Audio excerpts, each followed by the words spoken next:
Hey everyone, welcome to today's Program Yourself Thin podcast. Today we're talking about waking up from your own weight loss Groundhog Day. I found myself watching Groundhog's Day yesterday on Groundhog Day.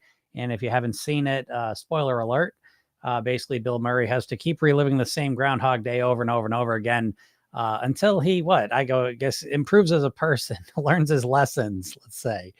And so it makes me think about weight loss a lot because I find a lot of dieters are caught in their own personal Groundhog Day where they keep repeating the exact same thing over and over and over again.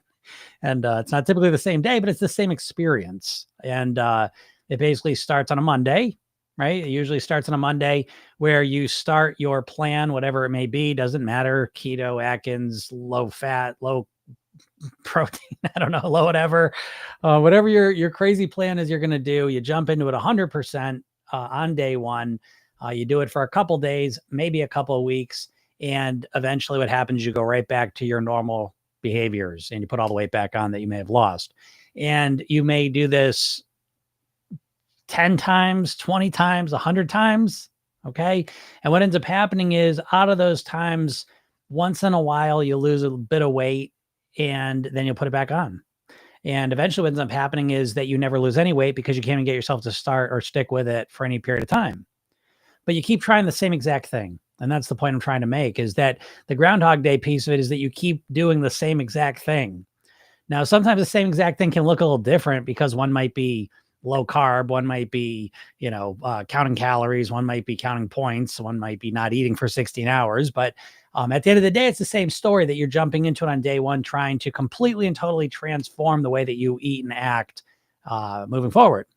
And you're not learning anything. You're just enacting, imposing a new way to eat and forcing yourself to follow it. And again, you can do this for a little while. And what do you always do? You'll always return back to who you are. And so you never learn anything. You just keep repeating the same process. So I believe the way that you get out of Groundhog Day with weight loss is the same way that Bill Murray got out of Groundhog Day in the movie, is you have to learn a new way. You have to transform into a different version of yourself, a better version of yourself. And in this case, it'd be a version of yourself who's thin and healthy, someone who thinks differently. How are you going to think the same way and lose weight? How are you going to use the same strategies that haven't worked for you a million times and lose weight? How does that work? And so the real solution is to transform yourself from the inside out into a different version of yourself, a better version of yourself. The version of you, how you improved if you went to college, hopefully, 4 years later, you were a better version in the sense that you had more information about whatever it is that you'd studied. And maybe you're a plumber, you have more of plumbing ability by the end of your apprenticeship, right? So again, you learned, you grew, you transformed into a better version of yourself who had more knowledge and information and were able to get better results because of it. And if you approach your weight loss that way, I think you can't help but succeed. And I think when you reflect on what you've done to lose weight, you realize you have not done this. You've not done this. You've tried to force yourself, fight with yourself, use your willpower. And it hasn't worked. I don't think it's ever going to work. So if you're looking for a new way, click the link in my bio, go get the hypnosis session. That's probably one of the easiest, fastest ways to actually change what you're doing. And let's get you learning and feeling and thinking and behaving and looking different. So if anyone has any questions, feel free to ask them. Here we are on a Monday and a new month, new Monday. I know this is a big Monday for probably a lot of people kicking off a weight loss thing. Why not? Probably only behind, January. People think January 1st, but I find not true. I find March and April 1st, not necessarily has to be the first day of that month, but those months are typically the biggest ones for people because they're trying to get ready for summer so they can wear their bathing suits. But yeah, hope you're all having a nice weekend and are successful with whatever it is you're doing. What's up, Connie? How's it going? But if you're starting a new plan, how's it going? D says, when counting calories in the beginning, how do you know what a good amount of calories is? I wouldn't know. I don't recommend counting calories. I don't find that to be a very effective strategy long term. In the short term, certainly it can be helpful. But I find most people are not going to stick with a counting calorie process. Why? Because it's tedious and it's kind of hard and it's weird. So I do think of counting calories initially as an interesting thing to use as a calibration tool. I think counting calories for a week or so, just getting a ballpark idea of where the calorie ranges are for the foods that you typically eat is valuable. Um, but I just don't think, as soon as you start getting into calorie counting, the first thing I understand is that right off the bat, calories are estimates. So they're not exact numbers. So you're looking about a 20% fluctuation, 20%, they're off by about up to 20%, frozen foods up to about 35%. Then there is, when you're doing the counting calorie thing, there's a figuring out, your total daily energy expenditure and all that. Again, more guesswork. And again, not saying it's not valuable in certain ways. I don't find it very valuable in the way dieters approach it. Because then ultimately what dieters do is they put all that information in their calorie calculators and they start with their calories and they go a week later expecting to lose a certain amount of weight and find that they have not lost that weight and that the calorie calculator was actually wrong, which they almost always are because they're just guesstimates. So again, I think that counting calories can be valuable if you approach it with a different mindset. But I think the mindset of counting calories is very short term. Most people won't stick to it. It's very tedious. And so, yeah, I wouldn't be able to answer that. So again, my preference, people in my program, I suggest that you start with your worst eating habit. Now, of course, I'm always focused on living at your goal weight, not just losing weight. So I'm focused on things you're going to be able to stick with long term. And so if you start working on your worst eating habit, it might take you a couple weeks, might take a couple months to really resolve it. But once you resolve it, it's resolved. You got new strategies and solutions, and you've dealt with that worst eating habit. And so now your chances of moving forward, having that resolution in your life are way higher than just counting calories. So sorry, I don't have a better answer for you. What's up, Tabitha? How's it going? So this weekend, I feel like I went over with my indulgences and the all or nothing mentality took over. Yeah, that'll happen. Any recommendations to remind myself? Yeah. Again, in the program, the redo rehearsal technique is the first thing I would do. I regularly overdo it with my indulgences. It's not a big deal. First of all, it's very rarely the indulgences itself. It's almost always what follows the indulgences. And with an all or nothing mindset, once we indulge, we tend to be nothing. It's called the what the hell effect. It's specific to dieters and it's very real. It's very, very real. And there's a lot of reasons for it, but it's the basic idea that you're perfect with your plan. And then the second you make a mistake, you're completely blown off course. Now you're not doing anything. So that to me is really the bullseye of a dieter's mindset that needs to be dealt with because you're going to make mistakes. Again, this idea that you're going to start a diet and stick to it 100% is silly to me. It's goofy. You're not just going to stick to a diet. Yes, I will, Jim. Yes, I will. Okay. So yeah, my solution, first off, Tabitha, is remember all or something, no big deal. It's not what happens on a weekend. It's what happens the following week. That's way more important. So remember the concept of all or something as a alternative to all or nothing and realize how quickly you can get back on track, and get back on track quickly, learn from your indulgences and limit them and moderate them more next weekend. And you're always learning and growing. And at the end of the day, that those indulgences are going to mean a shit of difference. Gratitude 108, the hypnosis mantra, there is no wagon, only a path. What if you are stuck on the path eating too much? Oh yeah. Okay. Well then you keep cutting that down.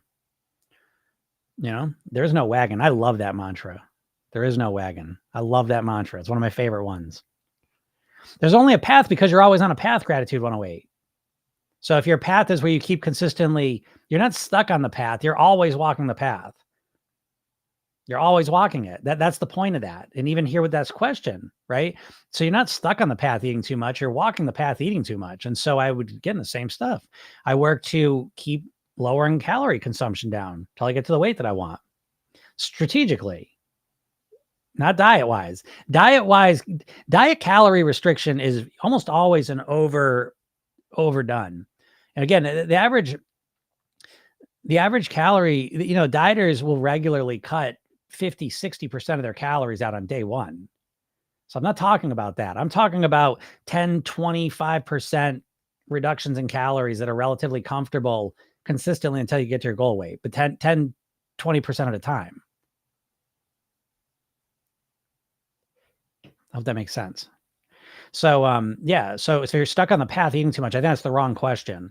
I think the right question is, how do I, there's no wagon, only a path means that we're always there, no matter what. I'm not on a fucking wagon, right? That's what that means. Everyone thinks, oh, I'm on the wagon, right? I fell off the wagon. Well, now I'm on the wagon. It's a phrase used to describe the all or nothing mindset, right? When you're on the wagon, you're being all, you're doing everything perfect. And when you're not on the wagon, you're not doing anything. And so there is no wagon. There's only a path is another way to describe all or something thinking. So even when I'm not being perfect, and sometimes be perfect, I'm not opposed to that. Great. Sometimes we're focused, motivated, fired up. Great. Knock yourself out. Do everything great. But you're not going to be like that all the time, dieters. You're not going to be perfect all the time. No, you're not. No, you're not.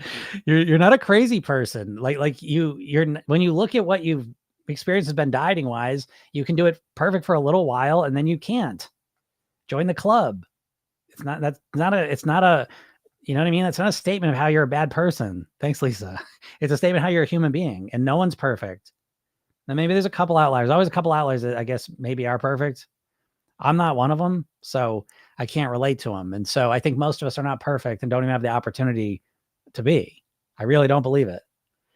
And so, yeah. So anyways, so if you're stuck on the path, you're not stuck on the path. Like you're always walking the path because every day you're eating. Every day, you know that you want to actually get your weight to where you want it to be, or you're walking that path. So keep walking it though, and keep making smart, strategic decisions to, again, not eat too much. Where's the eating too much showing up? Get strategic, be able to diagnose and analyze where is the eating too much showing up and how can I influence that? That's walking the path. Hope that makes sense. Temple of Parvati says, usually what happens to that, I say to myself, I'll change my diet, right, do exercise, but I find myself getting up and searching and eating the same food again and again, such as fries, pizza, etc. Why such incoherence in a behavior? I can't even get started. I do the exact opposite. Yeah, most of you dieters can't even get started now. You can't even get started to lose weight. Why is that? I mean, there's a reason. It's because you've tried to lose weight so many times, and the way you try and lose weight is this all or nothing thing where you jump in on day one being perfect with your reading, and you've done it so many times now. And again, I always say this, it's not the times when you haven't stuck with it that are the worst. The worst times that stick in your subconscious mind the most at this point for most of you dieters are the times you have stuck with the plan and you've lost weight and then you put it all back on. That is usually the thing that really dooms most people, because once you've done that, usually for most people, it's 2-3 times. Most people, it's 2-3 times, and then they can't even get themselves started because they associate weight loss with failure now. And so, oh, tomorrow, that's it. It's so Sunday, right? It's classics. And, you start Friday. Oh, okay, Friday, well, I'm going to get it all in my system. I'm going to eat everything in sight. And then Monday, I'm going to start my plan. And then here we are Monday. How's the plan going? And it's like, at this point here, you've probably done this hundreds of times, and now you can't even get yourself started on a plan. And so, you don't even believe it's going to work. So there's a lot of reasons why you dieters are like, okay, that's it. Tomorrow I'm going to eat well. And then you eat the wrong thing. Another reason why this happens is a classic, just mind fact, I guess. I don't know what you want to call it, but I don't mean to sound so dismissive. I'm in a shitty mood today. I will clearly say that. But if you want to lose weight, I will let you know, in my opinion, the number one thing you're gonna have to do is get a handle on your mindset.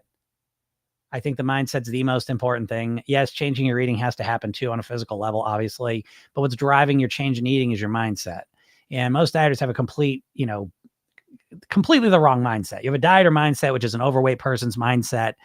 You've got an overweight mindset, a dieter mindset, and you have no chance of really living as a thin, healthy person with that mindset. That's my opinion. So one thing I would suggest is you actually start to understand your mind in a more practical way. I think hypnosis explains this, that you have a conscious mind, a subconscious mind.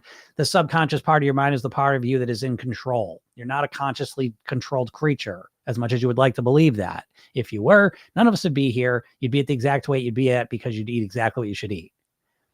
But you know what you should eat. And then there's some part of you that triggers you to eat the wrong thing, right? If you were a computer, if you were a robot and you just typed in what you're going to eat all day and you ate it, would any of us be here right now? But that's not what happens. You say, oh, tomorrow I'm going to eat perfect. And then you don't eat perfect. And so one of the big things about your subconscious mind you ought to know is it doesn't understand negatives. So most of you dieters set your goal of how you're going to eat in terms of what you're not going to eat. So tomorrow or today, I love it because Monday's today, right? So I love it. I know a lot of you out there are trying to start your plan today. And I know a lot of you are trying to do a keto plan, which is silly because keto's a fucking goofy plan. I'll let you know that. So is Atkins. So is paleo. Goofy stuff. So anyways, though, you start your plan by saying, okay, tomorrow's Monday, no carbs tomorrow, no carbs starting tomorrow. But of course you say carbs, but your subconscious mind thinks, oh, I can't have cookies. I'm not gonna have cookies for my lunch. I'm not gonna have my donut in the morning. I'm not gonna have my muffin in the morning with my coffee. I'm not gonna have my cookies at night when I get home. I got my potato chips. Right. And that's what you think. I'm not gonna have all those things. But here's the big problem. Your subconscious mind doesn't understand negatives. If you don't understand what that means, get your willpower together. Let's test your willpower out real quick. Get it all together and don't think about what I'm about to tell you, okay? Real simple. You should be able to do that. You dieters should have no problem with this. Don't think about a yellow banana. Don't think about a yellow banana. Are you not thinking about a yellow banana? Or are you thinking about a yellow banana? And so this becomes the core problem of a dieter is that you are obsessively, subconsciously fixated and focusing on the exact thing you're trying to reduce to lose weight. And you're obsessed with it. And the longer you stay in your diet, the more obsessed you get with it. Isn't that true, dieters? Isn't it true, you keto, you keto people especially? Is there anything that triggers carb cravings more than starting your keto plan? So anyways, yeah, you got to learn how to use your mind if you want to have any chance, in my opinion, of living at your goal weight. Again, anyone can lose weight for a little while. I'm not arguing that diets work to help you lose weight for a little while. I'm talking about living at your goal weight. Jesse says, how can we fix our negative mindset from our childhood traumas?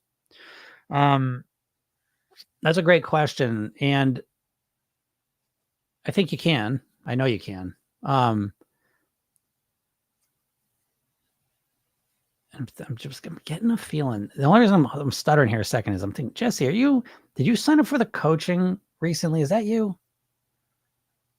And maybe it's not. I don't know. That name's just ringing a bell, and I feel like I saw it somewhere along the way. Let me know if it is, and then I'll get back to that. I will answer that. Newer says, I'm tired of binging once every 3 days and restarting over and over. Help, please.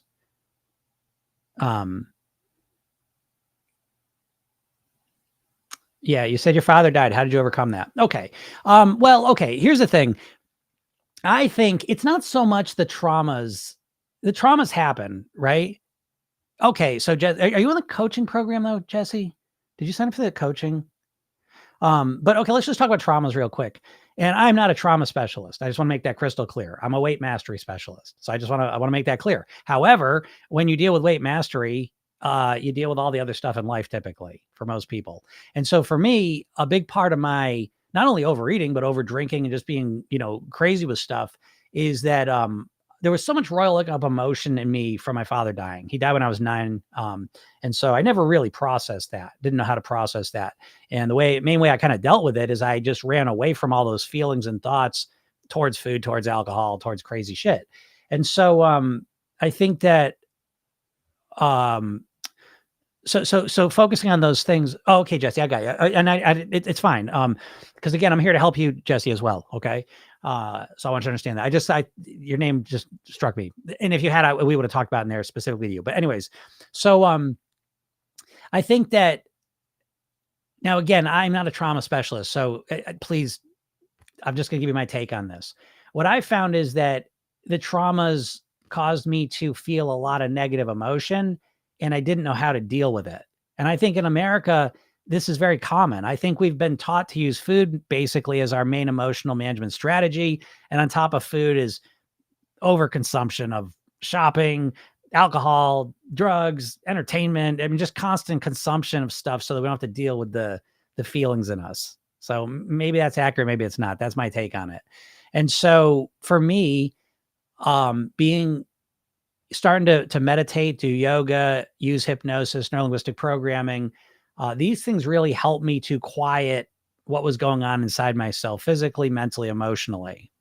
And the more I got kind of quieter, I was able to kind of interface with those emotions. And the more I started to understand my mind, I was able to kind of deal with those emotions, which isn't necessarily helping you out. But I will say that just in a general way, I think a lot of times in this culture, we're taught to not deal with the core emotions, but to basically distract ourselves from them. And food serves this purpose very well, so that we're going to the food when we feel lonely. We're going to the food when we feel whatever we feel.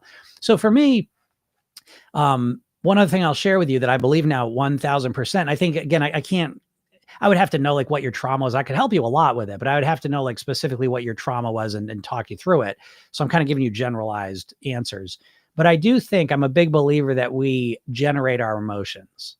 So even if a trauma happened, well, I'll give you my dad, for example. So for 10 years after my father died, I generated a lot of anger and frustration and sadness and all of this very negative emotion in me. And I generated it by what I thought about. And so I typically I would think, oh, everyone else has their dad and I don't have mine. That's not fair. This isn't right. This isn't the way life's supposed to be. Life has forsaken me. And I was always thinking a way that made me feel really bad about my situation. Okay. And then I would feel a lot of negative emotion and then I would run away from it. And so as I started to actually just coexist with that negative emotion, I started to realize how I was generating what I was saying to myself. Because you don't just have feelings, folks. You don't just have feelings. You generate feelings by what you're thinking and focusing and remembering. And so as I started to take control of my mind and what I was focusing on, what I was saying to myself, what I was thinking, I started to simultaneously start to take control of what I felt. And I'll use my father as an example. So where at one point I would look at him dying and I would add a whole narrative in my head that would focus me on all the worst parts and all the bad feelings that came from that. I can now again, some of this is a bit of age and I'm in a different situation, but a lot of this I generated in the moment and I don't know where I would have ended up. I don't know. If I'd never dealt with this stuff, I don't think I would have ever gotten to handle my health, my weight. I certainly think I was a binge blackout drinker. So I do believe that getting a handle on the thoughts is what freed me from the trauma. Because again, it's not the trauma, it's how we think about the trauma is my belief. And so, now I can look at my father, before there was a time in my life, if you asked me how my father died, I'd say, I don't know. I don't know. I couldn't even talk about it. And now I can talk about this stuff. And now I can even say like the good things in my life that have happened because he passed away when I was young. Like, it's crazy for me to think that. Like, so I'm now able to, again, I think it's a two-parter. One is I can coexist with the worst thoughts and feelings I can possibly imagine and stay in a calm, relaxed place. And I attribute a lot of that to the hypnosis, the meditation, the yoga. The other part is that I really understand how I think in my head and I influence that in a very positive way. And I'm able to speak to myself much more effectively. And that's the other piece of it. So that I can look at even my father now and I can feel gratitude. So that's what I'm trying to say. I can look at my dad's death. And at one point in my life, that was the source of the greatest pain that I could possibly feel. And now I'm able to look at my father's death and I'm actually literally able to generate gratitude. So again, that's where I think that being able to influence your mind, what you're thinking, what you're focusing on, your paradigms of stuff, I think that's what's controlling your reality more than what's happened in the past, even. So, just said my father died when I was 7. I'm sorry to hear that. I used food to deal with my problems as well. Never learned to deal with that loss. Yeah, I get it, Jesse. I totally get it. And I don't, it's easy for me to say now, oh, I think age played a part. I don't think it did. I take that back. I think what got me around it is learning how to deal with my mind, because my mind was just running on autopilot. And the way that it was thinking and doing what it was doing was just generating lots of negative feelings. And I was getting wrapped up in those, and that was creating negative behaviors. And then it spiraled down and all the negative stuff just kept compounding. And it wasn't until, again, I got control of my mindset that I was able to even have a chance at dealing with that. So, yeah. So that's my thoughts on trauma. I think, most people are going to go through some traumatic things. And I think that it's not necessarily the trauma. It's what we do with it afterwards and how we think about it. So hope that helps a little bit. Basis explaining your trauma dealing really hit home. Fantastic. I'm glad that helps, Betty. Yeah. What's up, Peggy? But I think for most people, I would say, because this gets to a deeper thing. Even if you don't have some deep trauma in your life, I think that pretty much the core of all weight issues come down to emotional eating. Because if you didn't emotionally eat, you would just eat for nourishment. You'd eat enough and then you'd be at your natural weight. So I've found for the vast majority of people that there's almost always some emotional piece to it where you need to learn how to manage your emotions in a more genuine, effective way, whether you have trauma in your past or not. You're using food most guaranteed for emotional reasons. And until you learn how to deal with your emotions on a genuine level, you're almost always going to go back to using food as the emotional management technique because it feels like it works. It doesn't really work, but it feels like it works. But yeah, back to Noor. I'm tired of binging once every 3 days and restarting over. Please help. Yeah, that's the worst. Again, it just sucks. And that's where a lot of you feel because that's what I'm talking about, the Groundhog Day. That's another side of the ground. I was talking about the Groundhog Day in context of dieting, but the other Groundhog Day is like the overeating. Okay, that's it. The last time I do that, a couple days go by, then you do it again. And so what I would say, Noor, is go to my bio, click the link at the hypnosis session, watch the video I made. Get on my email list. I got a new training I'm putting together now. I'm excited for y'all to see it.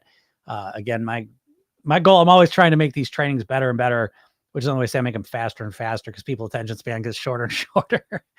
But that's okay because it forces me to make, just hit you with a straight, the info as fast as I possibly can. But I'll give you some tools to kind of help with that, Noor, because I would need more details to know what was causing that to give you anything valuable.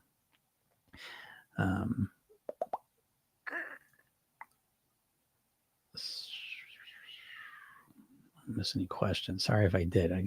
If I missed any questions, please just re-ask it. This is a live thing, and I just sometimes when the questions get too much, it got knocked out of the way. Gratitude, really great answer on walking the path. Thanks. You're welcome. Gratitude. Yeah, like great asking that. And again, you're in the program. Anyone who's in the program, please ask any questions. I consider this like first and foremost. I mean, I'm here to do the podcast, but if you're in any of my programs, please ask any questions because you get precedence. And I think of this as another way that I'm able to support you.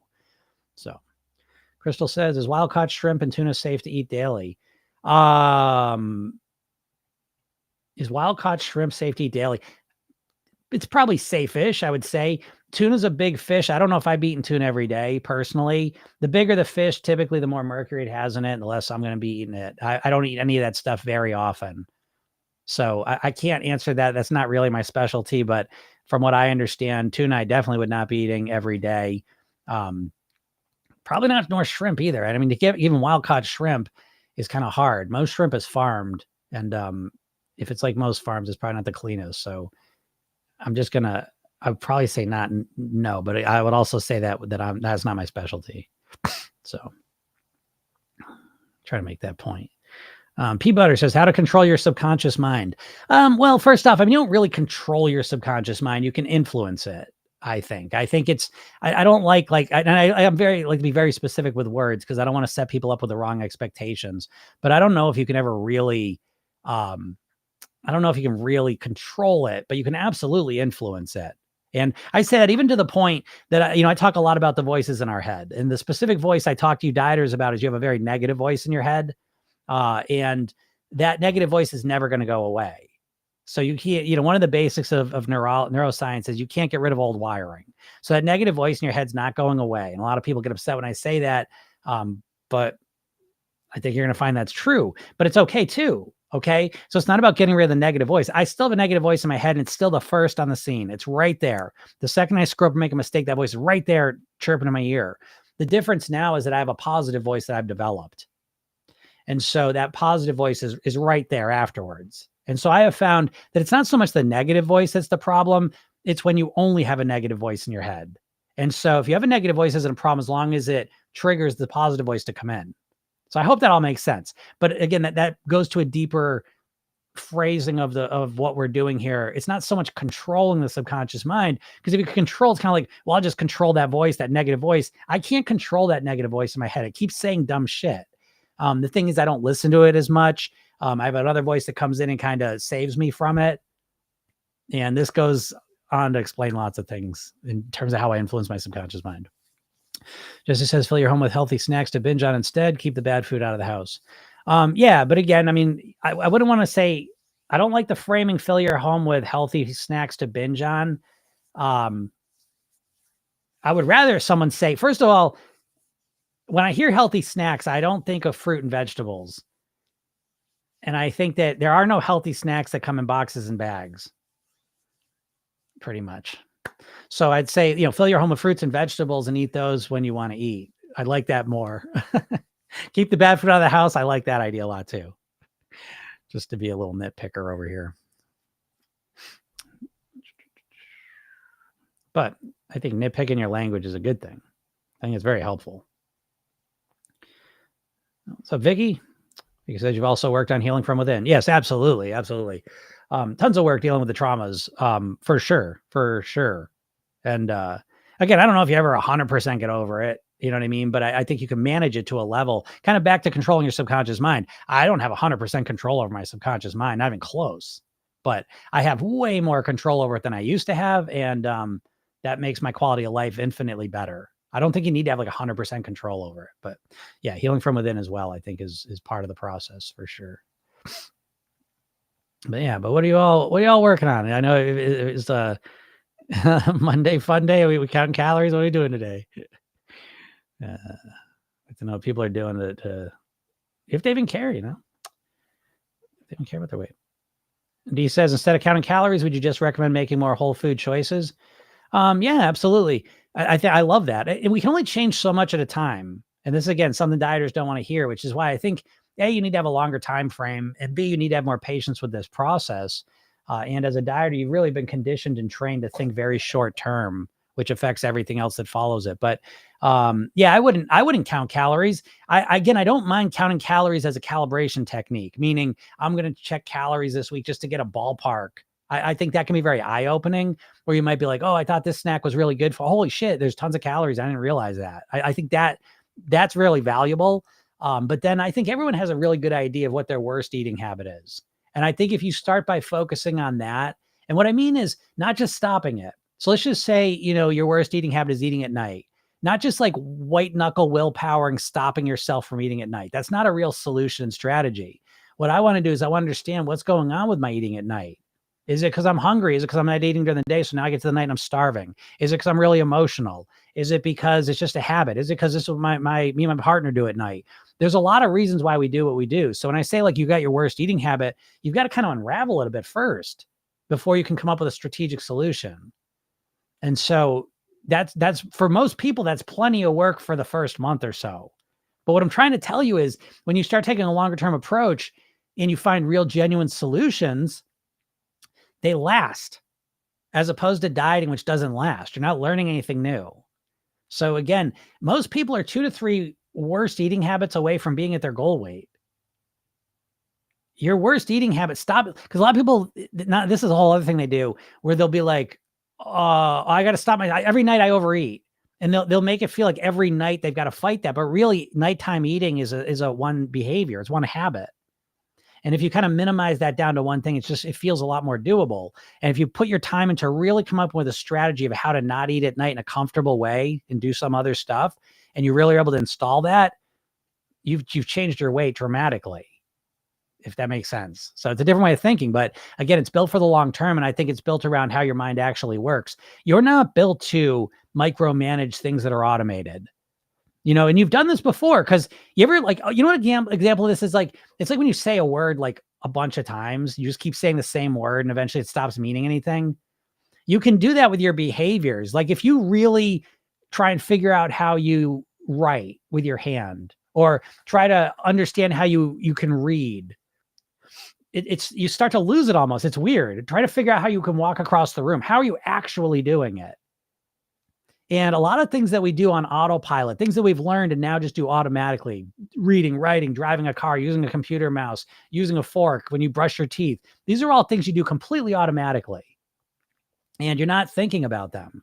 And once you start thinking about them, you're going to find that you slow it up. You slow the process up. So we're built to be subconscious automated creatures. And when you go on a diet, it's like that. You're now micromanaging every little thing. And you're not built for it, and it's weird. And it's not effective. So again, counting calories, I get the science in the concept that on paper it sounds great. And I don't disagree with that. The problem is in the real world, it doesn't work as great because what happens is you get overwhelmed trying to count calories and you can't do it. You can't keep it up. You get bored with it. You get distracted. You forget to do it. You can't keep it up. And again, this just takes a little bit of understanding your brain to why this happens, because counting calories is a prefrontal cortex process. You have a prefrontal cortex, which is 10% of your brain. This is your consciousness. This is the part of you that is where your logical, analytical thinking comes from. This is where your willpower is at. And when you start counting calories, you burn through that energy. This prefrontal cortex, it is like a muscle. It's not a muscle, but it acts like a muscle in the sense that when you use it more, it gets depleted. So if I give you they've tested this, they give people math problems and then they tempt them with some food. And when the people have done the math problems, always eat more of the food. Because again, that energy from your prefrontal cortex is the same, whether it's working on a math problem, counting calories, trying to stop you from eating the wrong food. It's all the same energy. This is why you can do it for a little while, your diets, and then you go back into your normal routine. And that's why I think the only real path of mastering your weight is to train your subconscious mind. So yeah, I would absolutely recommend, as an overall philosophy, making more whole food choices, but making more whole food choices is so vague that it's going to be meaningless and it's not going to help you very much. Because what is making more, you're not just going to make more whole food choices because you probably don't have those options in front of you right now. So you're saying to yourself, oh, well, I'm just going to make more whole food choices. Nah, you got to be more strategic than that. The first step is logistics. You got to have more whole food choices available to you. So the first step before you can make more whole food choices is you got to say, okay, every Monday I'm going to go to the store and get some whole foods and bring them into the house and make them, real conspicuous so I see them and start eating them more. Yeah, I hope that makes sense. This idea that you're just going to start this week making more whole food choices, you're not, because we all run based on our subconscious programming. This is why you're overweight, folks. You're overweight. Think about it. Again, I find this fascinating. You've done everything you possibly can to change your weight and it stays the same or keeps going up. That's fascinating because it implies that you don't really understand how your mind works. Because if you were a logical creature, just did logical things, why aren't you just making better food choices so your weight goes down? And it's because you have an overweight mindset, which means you have the subconscious programming of an overweight person. And again, it's a little different for each person, but it shows up as how much you eat for breakfast, what you consider breakfast, what you eat for breakfast, what foods do you buy at the supermarket that you consider even breakfast and then bring home and have in your house. Like that shit's all automated. You're not buying brand new shit every week. You buy the same stuff you always buy and you do it all on autopilot. What you eat for lunch, it's programmed in. You eat the same stuff for lunch. Every day you're not eating a totally different lunch. Same with dinner, same with snacks. Your eating behavior is very pattern oriented. And your patterns are run subconsciously. And so every time you try and diet, what you're really doing is you're trying to use your little conscious mind, that little 10% of your brain, to fight against the other 90%. And you can do it for a little while. And then what do? You go back to doing what you always do because you never change your subconscious programming to that of a thin and healthy person. What's up, Jody? Jody said, I find the Jim voice in my head first. I always say, what would Jim say? Yeah, that's awesome. And that's what I attempt to do. I literally, in my program, there's no question about it. And it's not a bad thing, folks. I'm looking to install my voice into your brain. I know that sounds scary until you start to realize whose voice you fucking got in there. And it's not this voice, by the way. It's my hypnosis voice. I was thinking that the other day. I was like, oh, what am I doing with this podcast? I'm like, I should probably stop doing this podcast because it's like I talk one way on here. And my whole program is like, I don't hypnotize people like this. I have a completely different voice. And I'm like, people probably are like, I don't want to have this guy swearing in my ear all day. I don't swear in the program at all, It's just so funny. So, but part of what I'm doing is I'm very intentionally putting a positive, healthy, supportive, thin and healthy voice in your head. Because where are you getting a positive, encouraging, thin, healthy voice in society into your head? Fitness influencers aren't that voice. What you're getting mostly in your head is advertisers, the food companies, their voices in your head. So, yeah, Peggy said, agreed, Jody had a blip on Friday, and the voice was that this is a learning process. Had an excellent day on Sunday. Yeah. Again, Jody and Peggy are in the program, but that's my point, is that there's a good chance, if you're like most people, you've never had any positive, encouraging voice to help you guide your weight loss journey. You have a very mean, punitive voice. It's probably based on one of your parents, and it's just this voice you've internalized. It's so mean, and you're trying to be so mean to yourself because you think of weight loss as sticking to the plan, forcing yourself to follow the plan. That's your main paradigm. And I just don't. I mean, it's not just me. I mean, do you think that works, folks? I know you think it works for you, but do you think it works for anyone else? Everyone's doing it. Anyone getting good results? Not too many. So, having a more positive, encouraging voice in your head is really, really important. Yeah. And Paul says, just adding one apple a day has really positively impacted my mindset, and I didn't believe it would. Yeah. Again, Paul's in the program, but it's like, what I'm trying to say when it comes to weight loss, I say this every day, and I will have to probably continue saying this, is that pretty much everything you think is wrong because you think like a dieter, and you think like a dieter because you've been programmed and conditioned by the food companies to think like a dieter because the food companies own all the diets that you're referencing. Weight Watchers was owned by Heinz. They used to have meetings in the back of grocery stores so they could sell their shitty food at the end of the meetings. Jenny Craig was owned by Nestle. Atkins Food Products owned by the same company that owns Auntie Pretzels and Cinnabon. Slim Fast owned by the same company that owns Ben & Jerry's ice cream. These companies aren't trying to make you lose weight. They're just filling your head with rocks so that they get your money when you're trying to lose weight, and then they know it doesn't work, so they're going to go back to eating their bullshit food anyways. So there's a good chance in your entire life you've never had one legitimate, rational, common sense approach to mastering your weight, and you have no positive, encouraging voice in your mind helping you do it. And I would say that that's probably one of the most important things to getting better results. Even just the being mean to yourself, the fact that you defend it, you know it's bullshit, because you wouldn't be mean to your friends who want to lose weight when they screw up. You don't pile on top of them and make them feel really bad, do you? Why not? Because it doesn't work, but you do it to yourself because you just don't know any other way.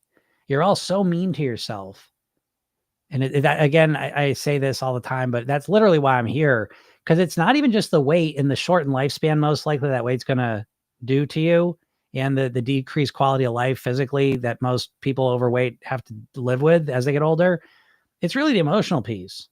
It's the fact that people live this smart, beautiful, successful people live a life where they just feel like failures because they can't get the weight down, and they live in this mindset where they're constantly making themselves feel so bad about it. And that's probably the main motivation I feel to do this all the time. It makes me sad, So that's why I try and get out here and say there's a better way, There has to be, right?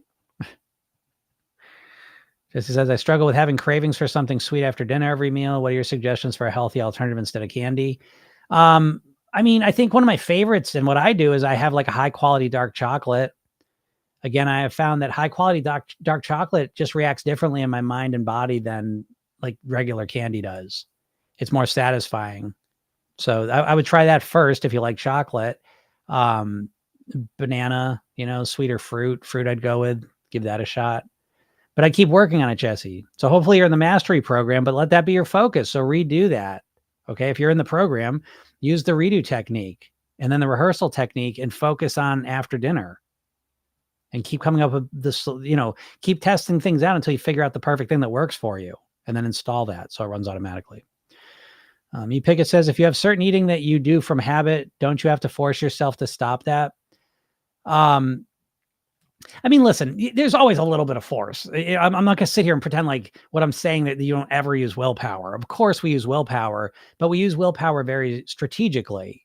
So let's just say if you have certain eating habit that you do, certain eating you do from habit. Let's just say you get home from work and you sit in front of the fridge or pantry and just snack. And that's a bad habit. And so what most of you will do is you'll say, I have to just stop doing that. But I believe that there's reasons why you're doing it. They're almost always emotional, or there is a reason. So for example, let's just say you're the classic dieter and you try and not eat anything for breakfast and lunch, and then you have this horrible habit of getting home in the afternoon from work and eating everything in the pantry. And so you say to yourself, I got to stop eating everything in the pantry in the afternoon. And I would say, that's a fucking dumb plan that's never going to work. Well, what am I supposed to do, Jim? I got to stop myself. That's not how I'd stop myself if I had that habit. First thing I would do is I say, what's triggering this habit? What state am I in when I sit in front of the pantry and start eating? And I quickly realized probably I'm exhausted.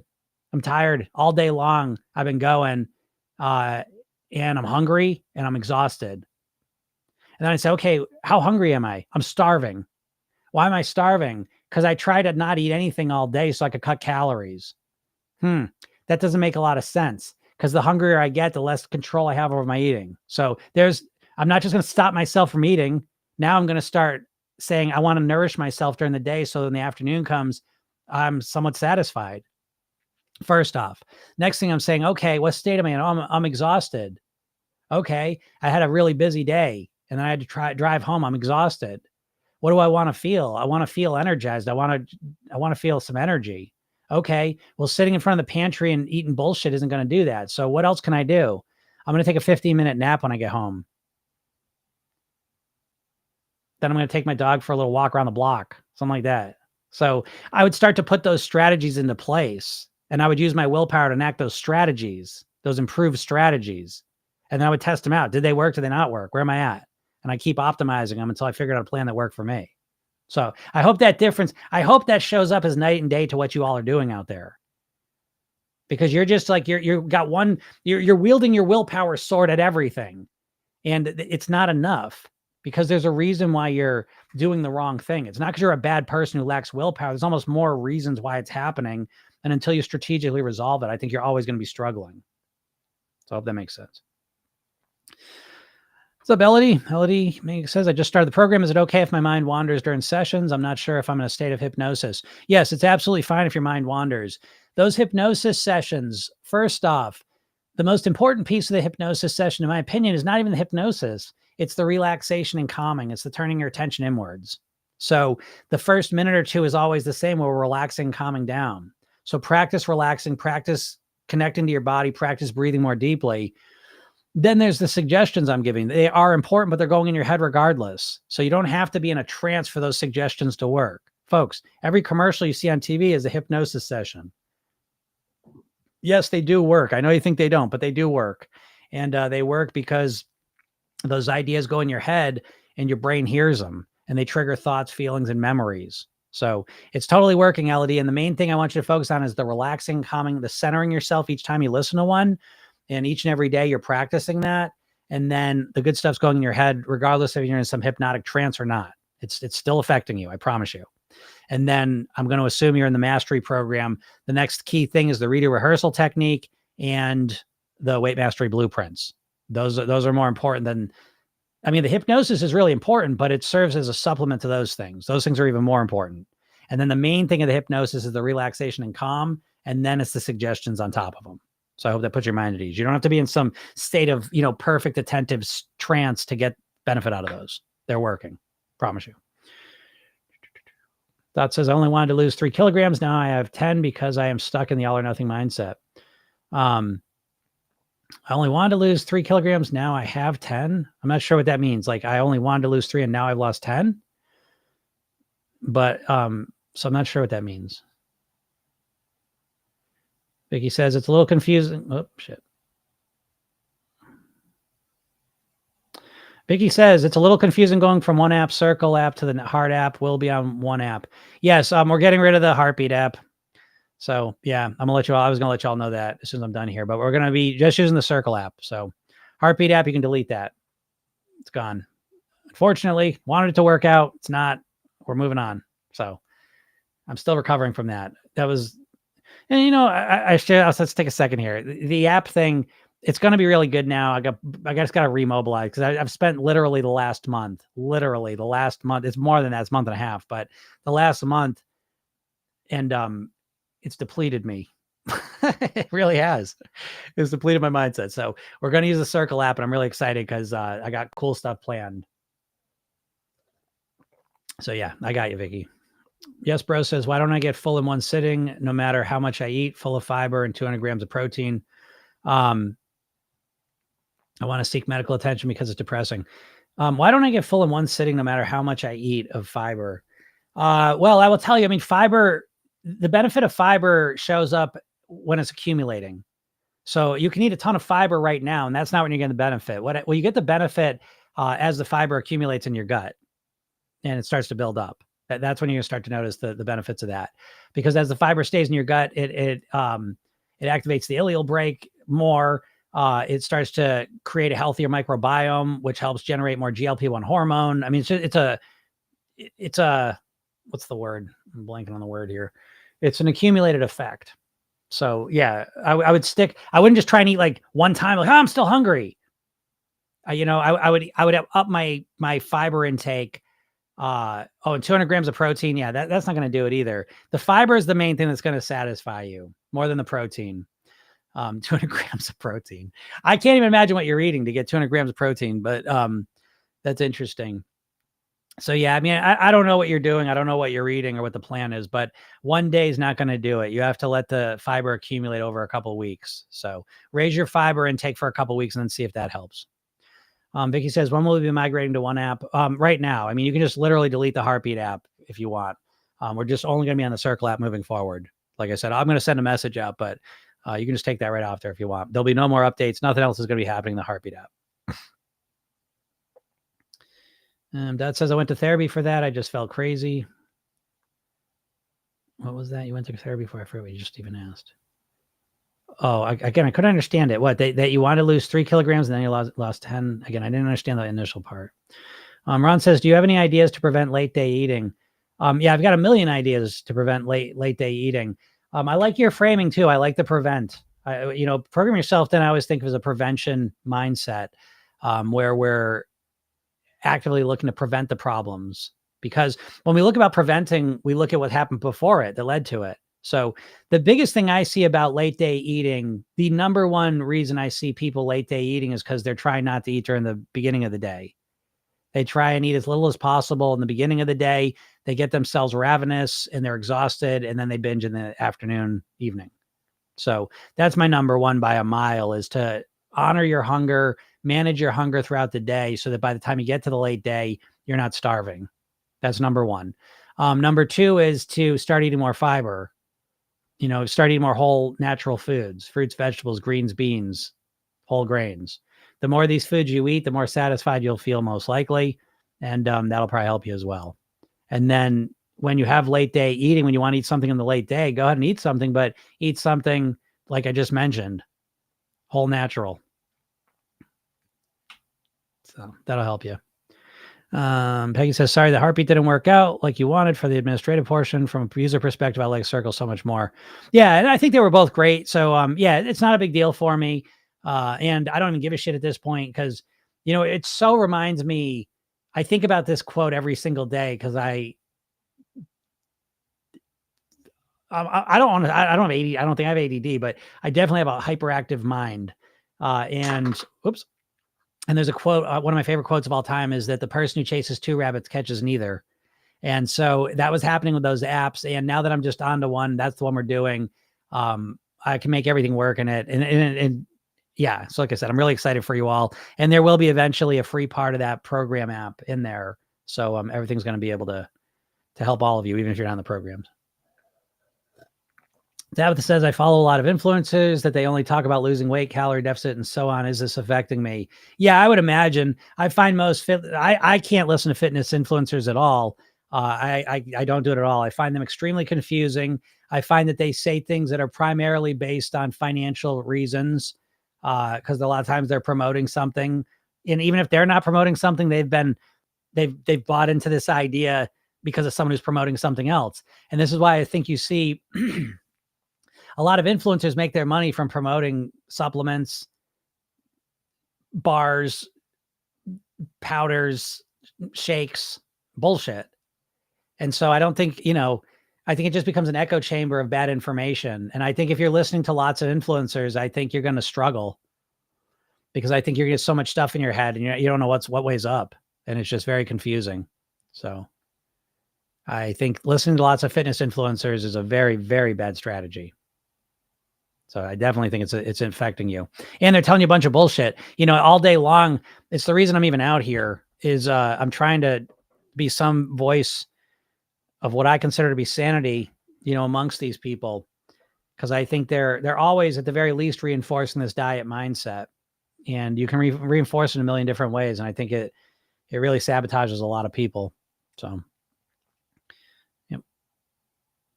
Yeah. Like I feel like it's wiring my brain the diet mindset way. Yeah, I would agree, Tabitha. I would 1,000% agree. That I avoid them like the plague. I don't listen to any influencer. I don't listen to a single fitness influencer. And every time I do, I end up in the exact same place that I feel frustrated and annoyed, and I feel less certain about what to do. That's me. I've been doing this for 30 years personally, 20 years professionally. I have just read thousands of books. I mean, I study this shit nonstop, done 6,000 weight loss sessions. Literally this week, literally today, I was listening to someone, an 8-minute clip of someone who seems like a very intelligent person talking to another very intelligent person. And by the end of it, I was like, oh, well, and I feel confused.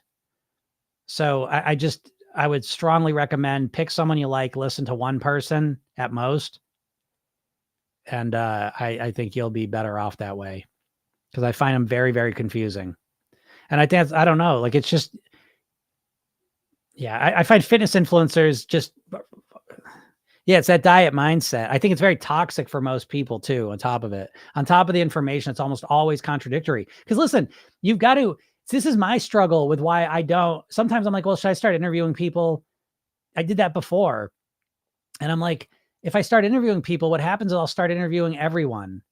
And next thing you know, I just become another one where it's like, oh, well, this time let's talk to this person. They say, do this. Oh, this person says, let's do this. This one says, let's do this.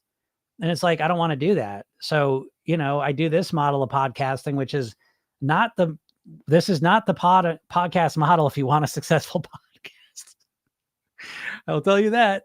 The way to create a successful podcast, you start interviewing other successful podcasters, but then you just become part of the echo chamber.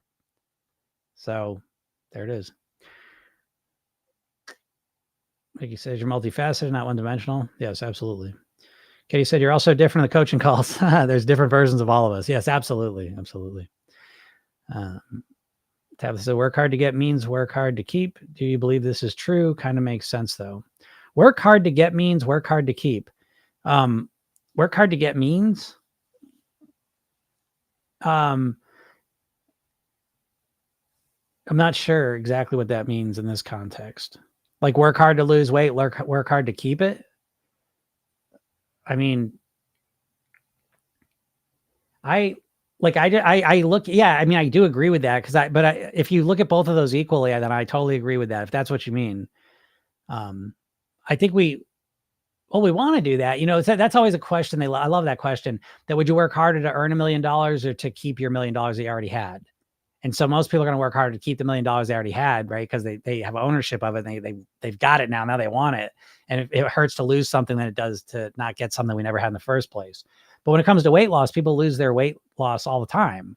But that's because they've got a completely broken mindset, which I think actually, there you go. It's just even more proof that you dieters have literally no idea how to maintain your weight.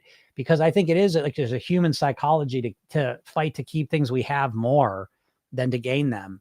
And so that makes it even crazier when you realize 95% of dieters put the weight back on that they lost. It just proves that because they don't have the right mindsets, they can't even fight that. But I'm not sure if that's what you mean, but never even thought of that part of it. Okay, says heartbeat's gone. Yeah, heartbeat's gone. Vicky says, yeah, the only influencer I listen to is me. I think that's a good idea. If you care about your weight, I don't think there's a better. I mean, I don't listen to any of them, so it's maybe I'm wrong, but I'm out in the world, of weight loss, and I can't think of a single person I would listen to over me. But I'm biased. I'm obviously biased, but I just think that I can tell you, because I've been doing this so long, and one of the things I always try and point out is that I had to create all this shit. Like, I'm not saying I'm not have delusions of grandeur. I don't think everything I'm saying I created. I don't think that. But what I do think is I had to come up with this paradigm. So, for example, like the concept of weight mastery over weight loss, you don't hear that a lot.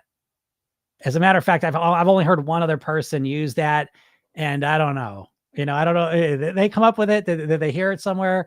That they are hypnotists. So I don't care. But I just say in general, the whole paradigm I'm speaking in is unusual when it comes to weight, right? Because pretty much everything's about losing weight. And so I always try and clarify that I don't think should be your main goal, because you don't really just want to lose weight. You want to live at your goal weight. And so, there aren't too many people talking this way.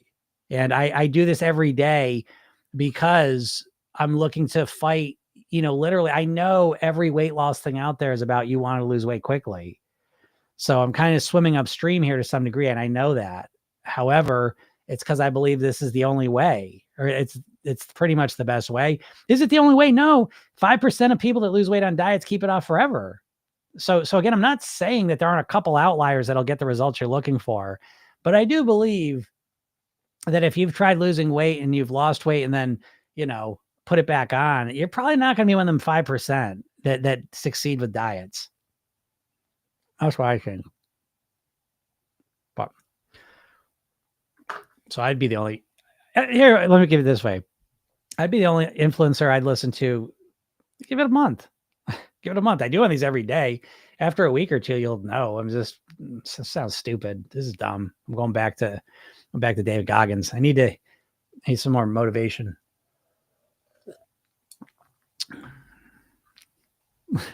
I said, okay, I'll pick you as my new and only influencer. I think you'd be better off, Tabitha, because again, a confused mind is a stuck mind. A confused mind just does what it always does. And again, that's why I say, like, even me. I talk this stuff constantly, but the second I start letting certain stuff in, even if it makes kind of sense, because they're always talking to someone different. And that's what sells podcasts. That's what sells. That's what keeps the weight loss world going around, is something new coming out. Right? It's always something new, some new miracle, some new study, some new this, new. And I try not to do that. It's funny, even last week, I was talking the protein stuff a little bit, and it's like, that's not really what I want to get into. And even that one, I think it ultimately led to a better place, but it's not what I want to do. I like just constantly talking about the fundamentals, the fundamental pillars of weight mastery, and sticking on those, because I don't think anyone does that, because I think what sells podcasts is the new thing. I know that does. I know, like, again, what sells it is, let me do a podcast on how, like, a full podcast. Let me interview someone who says sugar is really bad. I could do this. I tell you this all the time. I could easily change my whole business model and make probably 10 times more money. And it would start with the podcast. I'd go find the podcast, the expert who says don't eat fruit because it's got too much sugar in it. And I'd go and interview them. You know what I mean? Like it's, and then that podcast would blow up, because that's what's in everyone's head with weight loss right now. I'd be interviewing a bunch of carnivore people. And so I think as soon as you get into that world, your motivations start to get a little squirrely. That's what I think. Lindsay says, hey, Jim, I started reading Proteinaholic. I totally understand the fruits, veggies, grains, beans, and nuts suggestions. I just ate a big bowl of veggies and rice for lunch, and I feel amazing. Yeah, great job, Lindsay. Yeah, again, the thing for me, Proteinaholic, and I said this every time I want to continue saying this, is I have been a vegetarian for over 25 years. So I did a lot of my research back then and made my decision and been living that life. And what I liked about Proteinaholic, going into that book, I'm keyed up to like that book, because it's my lifestyle and it's describing a lot of it with new science and studies. So it was very exciting for me. But yeah, I can't imagine any of you won't feel a lot better if you start eating more whole natural fruits, vegetables, greens, beans, legumes. I think you'll all do better, because again, Blue Zone style, if you look at these societies, they seem to do pretty well eating this way. It's how I eat. I feel pretty good, but I'm anecdotal. So again, that's why I don't say that. What's up, Joan? How's that shoulder? I was thinking of you. I think about you all the time, Joan. Every time I think about you. I want you to do speedy recovery. You taught me how to influence myself, Jim. Yes.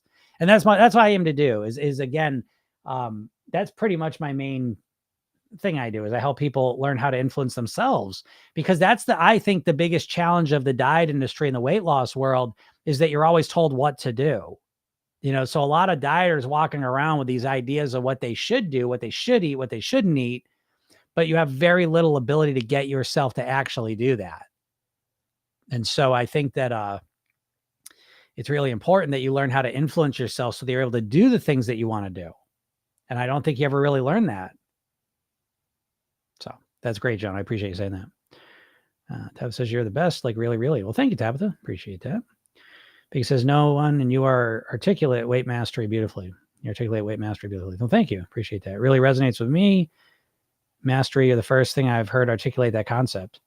Yeah, I agree. I think I literally, I've heard someone say weight mastery, selling their hypnosis program. But it's not like an in-depth conceptual thing, And so again, I don't know if I'm the only one. I can only say that I literally have never heard anyone talk about it this way. And so I say that to you because this has been my journey. I would have been happy to 30 years ago, read someone's book on weight mastery and then just use it, learn it, make it work and then teach that.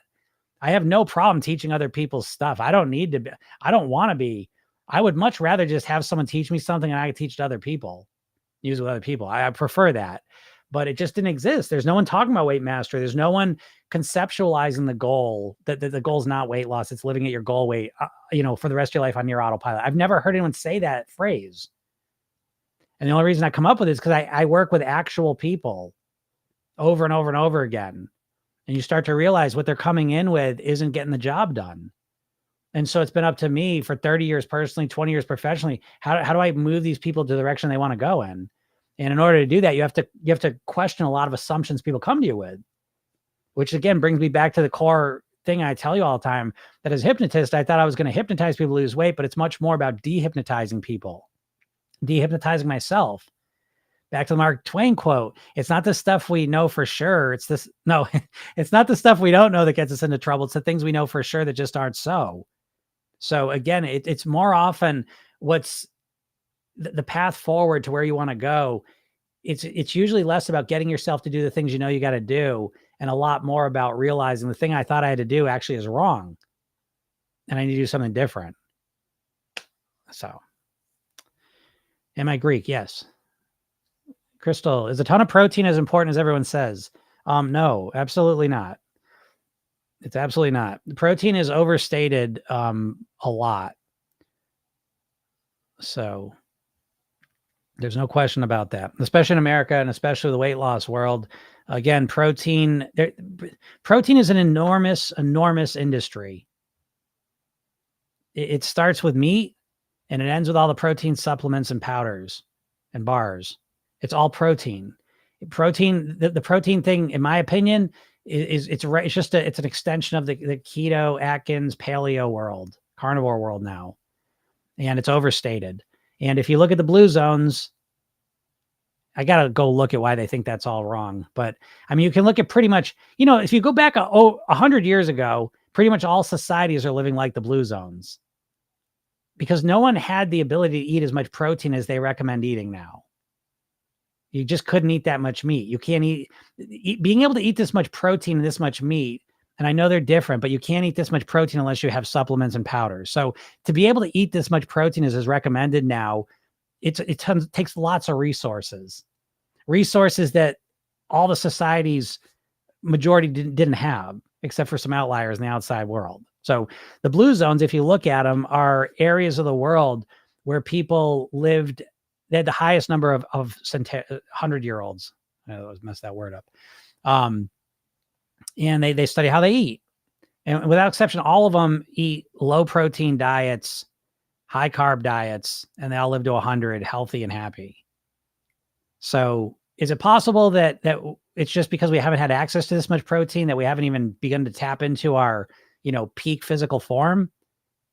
I'll leave that out for the scientists. But what I can say is that up until now, we have an abundance of proof that you can look at society after society, the healthiest ones, and they're consuming low protein diets. So take what you want from that. What's up, Ellie? Like he says, I love when you debunk the fallacy that fruit and vegetables are bad for you. It cracks me up. Well, good. I'm glad, because again, that's how crazy we've gotten in the world. You know what I mean? That we think that It's sad to me because, again, I don't want to get on my high horse here, but we've been raised by corporations at this point, and these corporations unfortunately have taught us how to eat, how to lose weight, how to be healthy, and they're not doing a very good job of it because 75% of the population is overweight or obese right now. So clearly something we're being taught and shown is not working. And so again, that's the hard part of this process. This again comes back to the mindset piece, because we live in a world now where it seems most dieters, or I don't want to say most, but it's a very predominant view in the diet world that the sugar from fruit is bad for you, weight-wise, that the carbs from vegetables is bad for you, weight-wise, that the fat from avocado is bad for you, weight-wise. And so what is good for you? Powders, bars, meat. And it's like, what society are you looking at to base that on? What society are you looking at that eats primarily just meat? And when you find those societies, or a couple of them, you find that they're not that healthy. Yeah, Metamucil. Yeah, exactly. Big Metamucil. We need that. And by the way, just back, and again, I'm not picking on anyone because I had to go through my journey of ignorance, my journey of like what I thought was healthy and what actually was healthy. And I'm continuing to go through it, by the way. But even when I say fiber, eat more fiber, I almost always hear someone say, look, because I have more Metamucil? No. Actual fiber, fruits, vegetables, greens, beans, like actual food, which is again to me, this is the most amazing psychological operation in the history of humans, is how we have gone in the last 50 to 100 years from our entire previous million years of being on Earth as humans, eating whole natural foods. And in 50 years, they've completely wiped out our knowledge of how to eat like actual people, to eat whole natural foods, to the point that eating fruits, vegetables, greens, beans, whole grains, it seems weird. And to the people worried about the sugar in fruit, I don't even know what to say to you all, other than who here has a weight issue because you eat too much fruit? Who here has a weight issue because they're eating too many whole vegetables? And it's like, again, I mean, your common sense should answer that question for you. But again, this just becomes more proof that we can be hypnotized to believe anything. So again, the secret to mastering your weight is to master your mindset. You've got to start thinking differently. You need to learn how to think like a thin, healthy person. Good news, it's not that hard. It's not that hard because we have been eating whole natural food diets for millions of years. Once we start doing it, it seems very natural and normal. I sit here in front of you as one of them, and I keep improving on it, by the way. I'm not saying I'm the healthiest eater on the planet. I don't think I am, but I become more and more healthy each and every year. And the more I do it, the better I feel. And the more natural it feels. That's the other part too. I want to make clear. It's not just that I'm at my exact weight I want to be at and I feel great. It's that eating this way is really simple. I don't count any calories. I don't restrict any foods. The way I'm eating, the way I set myself up, my weight kind of maintains right where I want it to be. And I feel great. And I like how I eat. And it just feels easy. I'm not forcing anything. It just seems simple. So again, I think when you think about your diet and you consider how hard it may be, I think should be a fundamental question you ask yourself. And if it's really difficult, and or if you need lots of proteins or supplements, I'd start asking questions, because we've existed on this planet for 1 million years without needing any supplements or powders or bars. And I think as soon as you need those, I don't think it takes too much thought to go from that to the profit being made off of those. And then the information that's taught to sell that bullshit. Again, back to my business model. You don't think I could I get every single day, I get people asking me if I want to promote or partner with them to sell supplements, their protein bars, their protein powders, every single day. Every single day. You don't think I can make a shit ton of money getting on here and say, hey, you know what? I just read this new book about how important this thing is. And you know the best way to get it? Click the link. So, I mean, when you're listening to these fitness influencers and these weight loss influencers, maybe you should take that into account. I don't know. It's up to you. But I sure would, because we live in a country where 75% of the population is overweight or obese. So we've never had more fucking diets or fitness influencers in our faces. We've never had more protein shoved down our gullets. We've never had more potions, powders, and bars than we have now. And we've never been more overweight and sick. So, you know, I'll leave that with you. So, all right. But if you want to go on a different path, you know, click the link in my bio, go get the hypnosis session, watch the video I made for you, and, you know, start walking a different path. Again, I'm not a person, tell you what to eat. Again, I do support and promote that eating whole natural foods is probably a smart choice. But in order to get yourself to eat whole natural foods, you're going to have to change your mindset. You're not going to be able to keep the same mindset you have now and then just force yourself to eat different. That's never going to work. You need to transform your mindset, and I help people do that. So go check that out. When this is your real one, Jim, thank you for all the work you do. Well, thank you. I appreciate you saying that. Yeah, go check out the link in my bio. Go get that. Again, real excited with the app for people in the program. Yeah, Circle app now. Got some cool stuff coming. And for all the people that aren't even in that, I got some cool stuff coming for you in the app. So even if it's just free part of it. So get in my world by getting on my email list, and you'll get information on that. And then if you like this, I'm here every day, Monday through Friday, usually around noon Eastern. Come ask your questions. I'm happy to help you. Apologize to Instagram. It keeps shutting off after an hour. I haven't figured that one out. And yeah, this is a podcast. So program yourself then. Go check it out. And yeah, thanks a lot, everyone. Have a super day. We'll talk soon. Bye.